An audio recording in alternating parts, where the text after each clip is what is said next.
Mesdames, Messieurs, bonjour. Vous venez ici dans une émission qui est consacrée donc à l'assurance, aux questions juridiques, et on va parler d'une problématique que l'on connaît bien. Effectivement, ces dernières semaines, il a fait très froid. Il y a eu peut-être pour certains agriculteurs des dégâts du gel. Je suis en compagnie donc de Didier Tonnin. Bonjour. Bonjour. Alors, vous êtes un avocat spécialisé notamment dans les questions d'agriculture. Vous êtes reconnu pour cela. J'ai envie de vous poser une première question. Je rappelle que vous travaillez au sein du cabinet TNT. Alors, ma première question est simple. Aujourd'hui, des agriculteurs qui pourraient constater des dégâts du gel donc sur leur culture, comment doivent-ils faire pour déterminer s'il y a dégâts ou pas?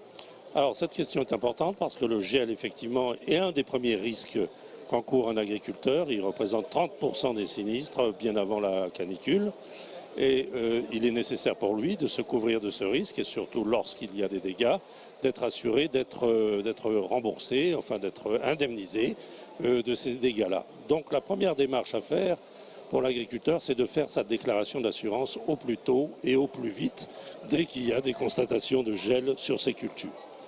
Dès lors qu'il a fait cette première démarche, il convient ensuite pour lui d'obtenir la nomination d'un expert avant la récolte, bien avant la récolte, pour pouvoir faire constater par l'expert sur le terrain les dégâts qui ont été commis par le gel et en évaluer la portée, l'importance, en distinguer éventuellement les causes par rapport à d'autres causes, parce qu'il peut y avoir d'autres causes que le gel, et faire estimer cela par l'expert d'assurance de façon approfondie, parcelle par parcelle, ou bien totalement pour l'ensemble de l'exploitation.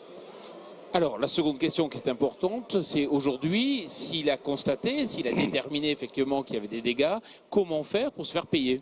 Alors, intervient une seconde démarche, c'est qu'il ne suffit pas de constater les dégâts, encore faut-il pouvoir constater la perte, le manque à gagner. Et l'expert doit revenir une deuxième fois. Il faut demander deux expertises, une avant la récolte et une après la récolte, pour estimer le manque à gagner relativement à la production moyenne annuelle de l'agriculteur. À partir de là, une indemnisation sera possible car on aura pu évaluer le manque à gagner de l'agriculteur. Didier Tonnin, merci beaucoup pour toutes ces précisions. Je rappelle que vous êtes au sein du cabinet TNT, donc avocat spécialisé dans ces questions. Merci beaucoup. Je vous remercie. Merci de votre attention.